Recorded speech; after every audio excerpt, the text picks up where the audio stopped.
Hello everyone, welcome to back my channel. I hope everyone is having a wonderful day. Before starting the video, please go ahead and hit the subscribe button and give this video a thumbs up. General Hospital recaps for Thursday, April 3. Note some incredible moments. If you missed the who, you're in luck because here is an overview.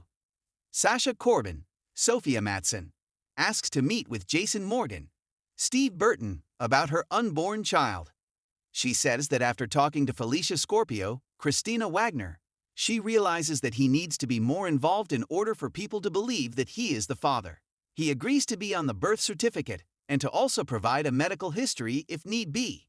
He reassures Sasha that he will do whatever is necessary to be there for her. As they are talking, the baby kicks for the first time, and Jason gets to feel it. Across town, General Hospital recaps for Thursday's show reveal that Kai Taylor, Jen's Austin Astrup, asks for a few minutes of Curtis Ashford's Donald Turner time to discuss the offer that Drew Kane, Cameron Matheson, has made him. There is a chance that Kai is a candidate for surgery that might allow him to play football again. Drew has offered to pay for it, and Kai is unsure whether or not he should take him up on the offer. Curtis puts his personal feelings about Drew aside and suggests that Kai visit his wife, Portia Robinson, Brooke Care, for a second opinion. Kai thinks that is a great idea and leaves to go and see Portia. Curtis then calls Drew and asks to see him. When Drew arrives, Curtis tells him to leave Kai alone. He has already been through enough and doesn't need to be manipulated by the congressman. Jack Brennan, Chris McKenna, just had a chat with Sonny Corinthos, Maurice Bernard, and returns to the table that he is sharing with Carly Spencer, Laura Wright, at the Metro Court. She tries to insist that their conversation must have been about her, even though it wasn't. Jack tells her that she is going to need to trust him, and to understand that when he says something is about the WSB, he cannot tell her more than that. She seems to agree, but it's clear that this kind of discussion will be revisited often with these two. Carly noticed at a table nearby that Lucas Jones, Van Hanses, and Marco Rios, Adrian Ancondo, are getting to know each other. After Marco and Jack have both left, she slides in to learn about the handsome man that Lucas was with. Nearby, Trina Robinson, Tabiana Ali, is meeting with ADA Turner, Nazneen contractor, who is on a fishing expedition for information about Emma Drake, Brading Bruner, and the reason she was expelled from college in California. She says that she is wondering because of her relationship to the police commissioner, Anna Devane, Finola Hughes. Turner gets nowhere with Trina, who makes a quick exit. Drew storms into Portia's office at GH and threatens her over Curtis' actions with Aurora.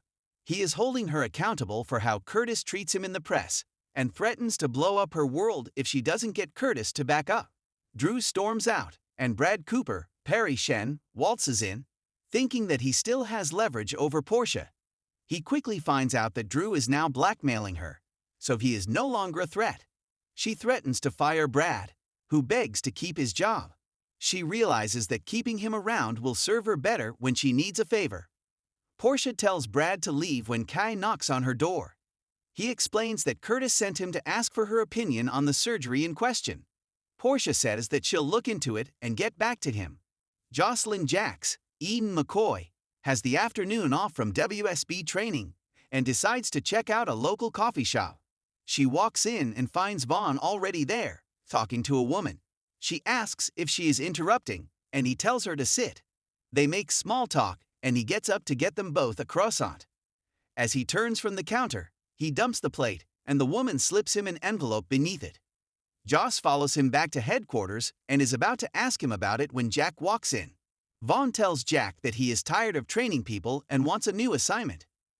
Jack tells him that his screw-up in Romania means he can't work in the field. Joss overhears everything and tells Jack exactly what she witnessed earlier. Lastly, General Hospital recaps for Thursday state that Sonny arrives at Jen Sidwell's Carlo Rota with many questions. He tells him that the hired guy who firebombed his penthouse worked regularly in Africa, just like Sidwell, and he is wondering if there is a connection. Sidwell insists that not only is he not connected, but that he wants to be on good terms with Sonny. He says that in order for his business to thrive in Port Charles, he needs to be on good terms with the status quo, meaning Sonny. Sidwell then offers to help him to figure out who blew up his home, which Sonny declines. After Sonny leaves, Natalia Rainier's Eagle LaRue steps back into the room to continue the fight with her ex-husband. In the middle of it, there is another knock at the door, and it's Marco, their son. Poor Charles doesn't slow down, and neither do the secrets simmering just beneath its glossy surface. On Thursday's episode, April 3, General Hospital delivered a powerful mix of emotional revelations, betrayal, and unexpected connection as new alliances formed and old wounds threatened to crack open again. Let's break it down. The Sidwell family reunion. A ghost from the past comes home. The episode opened on a misty morning at the Metro Court Terrace where Leela Ray Alcazar met with a mysterious woman in oversized sunglasses and a silk scarf. It didn't take long for the woman to remove her disguise, revealing herself as Charlotte Sidwell, matriarch of the long-dormant Sidwell family and estranged cousin to Edward Quartermain on his mother's side. Long presumed dead, Charlotte's return throws a wrench into the Quartermain dynamic. But this reunion was far from warm and fuzzy. She wasn't alone. In tow was her son, Dane Sidwell, a sharp, dark-haired man with a smoldering demeanor and a talent for emotional manipulation. Leela Ray was clearly caught off guard, and her smile froze the moment she saw Dane.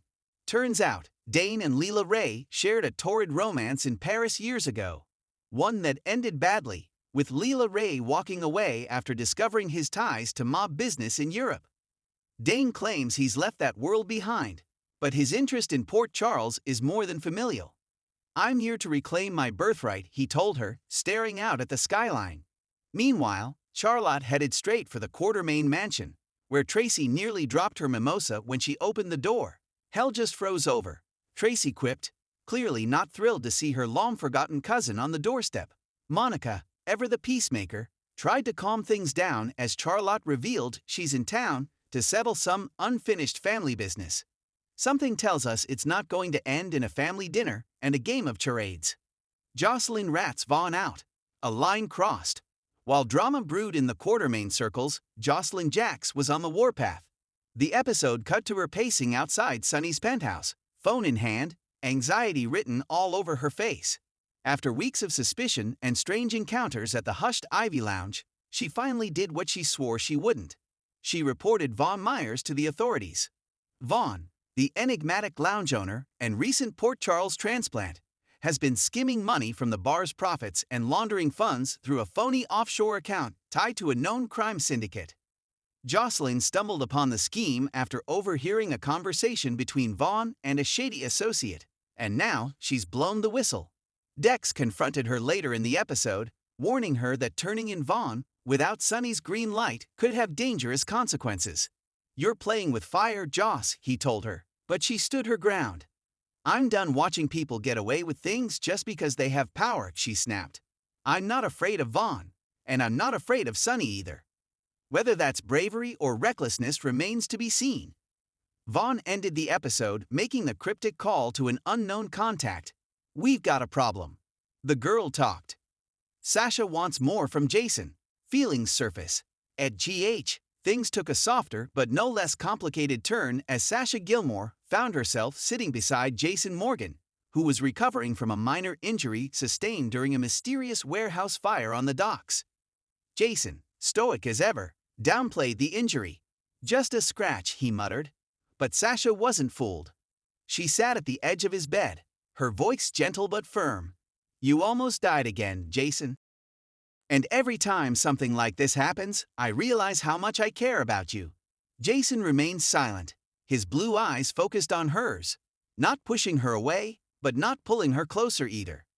The scene was intimate without being overt, charged with a quiet vulnerability Sasha rarely shows.